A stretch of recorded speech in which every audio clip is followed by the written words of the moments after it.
નમસ્કાર મિત્રો, વિડીયોમાં તમારું સ્વાગત છે। એવી ઘણી રીતો છે જેમાં વ્યક્તિ મરી શકે છે, પરંતુ જ્યારે દુકાનમાંથી લાવવામાં આવેલ 1 રૂપિયાનો બલૂન કે ફુગ્ગો મૃત્યુનું કારણ બને એવું સાંભળ્યું છે। આવી જ એક ઘટના હાલમાં સામે આવી છે। યુપીના અમરોહમાં બલૂનના કારણે એક બાળકનું મોત થયું હતું। જી હા મિત્રો, અત્યારે હાલ દુઃખદ સમાચાર સામે આવી રહ્યા છે।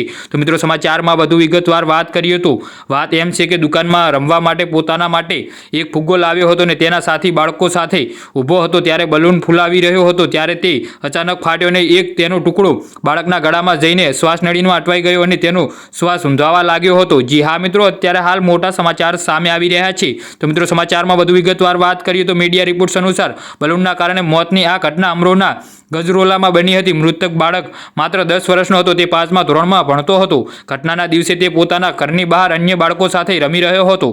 જી હા મિત્રો, અત્યારે હાલ મોટા સમાચાર સામે આવી રહ્યા છે। એ જ સમયે તે બાળક બલૂન ફૂલાવી રહ્યો હતો ત્યારે અચાનક તે ફાટી ગયો અને જેના કારણે બાળકના ગળામાં બલૂનનો ટુકડો ફસાઈ ગયો। બાળકને સખત દુખાવો થવા લાગ્યો। બાળક ચીસો પાડવા લાગ્યો અને તેના પરિવારજનોએ ડોક્ટર પાસે દોડી આવ્યા હતા। ડોક્ટરે સારવાર શરૂ કરી હતી, પરંતુ બાળકનું મૃત્યુ થયું હતું। જી હા મિત્રો, તો આના વિશે તમારું શું કહેવું છે તો નીચે કોમેન્ટ બોક્સમાં જરૂરથી